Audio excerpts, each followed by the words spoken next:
पानी जो दिल को छू जाए। एक समय की बात है, किसी गांव में एक साधु रहता था। वह भगवान का बहुत बड़ा भक्त था और निरंतर एक पेड़ के नीचे बैठकर तपस्या किया करता था। उसका भगवान पर अटूट विश्वास था और गांव वाले उसकी इज्जत भी किया करते थे। एक बार गांव में भीषण बाढ़ आ गई।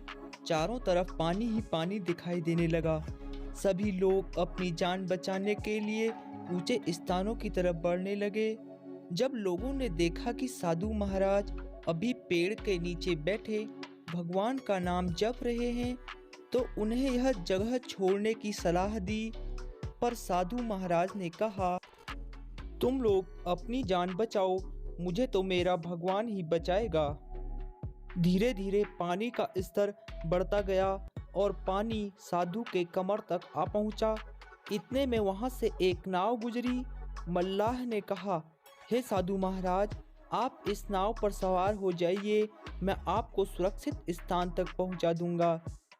नहीं, मुझे तुम्हारी मदद की आवश्यकता नहीं है, मुझे तो मेरा भगवान ही बचाएगा, साधु ने उत्तर दिया। नाव वाला चुपचाप वहां से चला गया। कुछ देर बाद बाढ़ और प्रचंड हो गई। साधु ने पेड़ पर चढ़ना उचित समझा और वहां बैठकर ईश्वर को याद करने लगा। तभी अचानक उन्हें गड़गड़ाहट की आवाज़ सुनाई दी।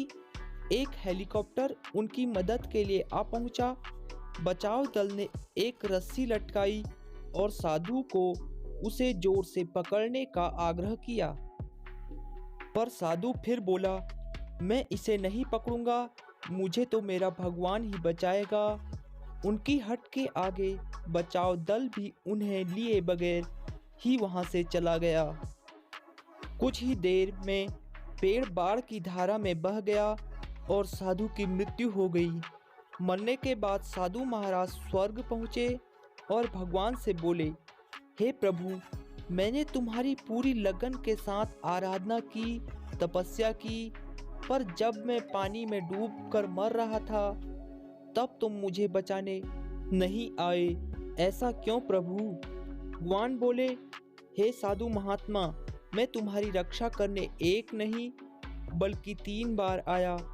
पहला ग्रामीणों के रूप में, दूसरा नाव वाले के रूप में और तीसरा हेलीकॉप्टर बचाव दल के रूप में। किंतु तुम मेरे इन अवसरों को पहचान नहीं पाए।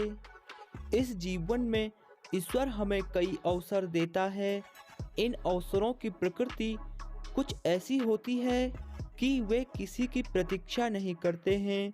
वे एक दौड़ते हुए घोड़े के समान होते हैं जो हमारे सामने तेजी से गुजरते हैं। यदि हम उन्हें पहचान कर उनका लाभ उठा लेते हैं तो वे हमें हमारी मंजिल तक पहुंचा देते हैं, अन्यथा हमें बाद में पछताना ही पड़ता है।